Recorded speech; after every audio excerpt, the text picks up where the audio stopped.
James writes, "Anyone who listens to the word but does not do what it says is like someone who looks at his face in a mirror, and after looking at himself, goes away and immediately forgets what he looks like." The Bible said, be hearers and doers of the word.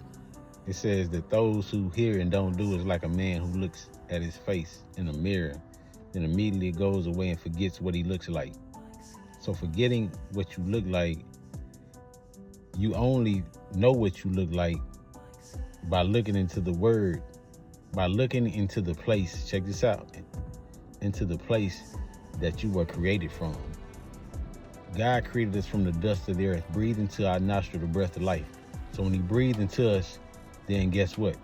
He said, let us make man in our image. So the breath that came in automatically made us look like who we came from. The Creator breathed into creation, and then the activity of the Creator begins to take full shape inside of the creation. So not forgetting what you look like is going back to the original intent of the thing at first. Sin came in, took away the original intent. Christ came, brought the original intent back by breathing into our nostrils. He breathed on the disciples the same exact way. So don't forget what you look like. Wash daily in the water of the word. Wash continuously in the water of the word, so that you will always walk away and understand in any circumstance, in any situation that you face, you will know whose you are, and you will never forget what you look like. Look intently in the word. Peace. Boom.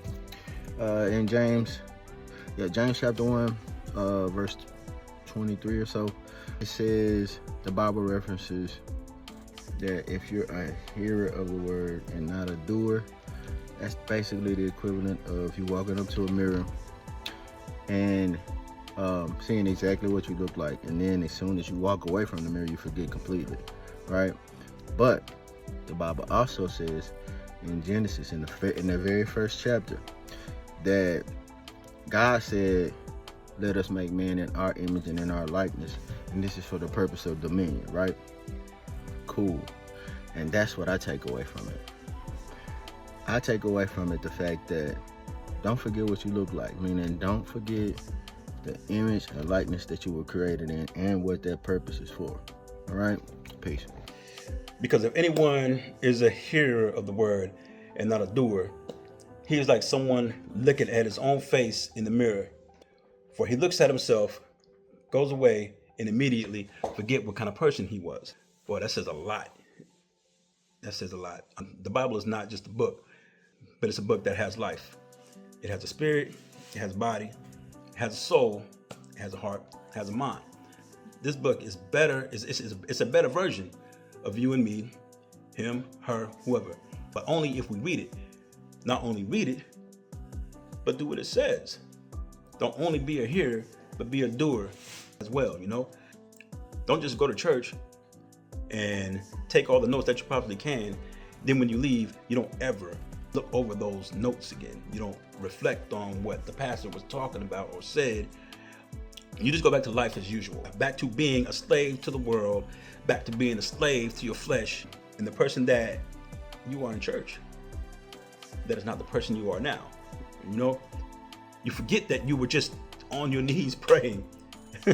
You forget that you just had your hands lifted to the Lord, worshiping and praising him. You forget about the tears that were falling from your face because the Spirit was moving within you. You forget that you were saved. Crazy. But, you know, true faith is demonstrated through actions inside and outside of church. Stop neglecting the teachings and failing to implement them in our daily life. You know, and I say our because that includes me too. You know, that includes me as well. Be doers, not just hearers. All right. I love y'all, man. Choose life. Peace.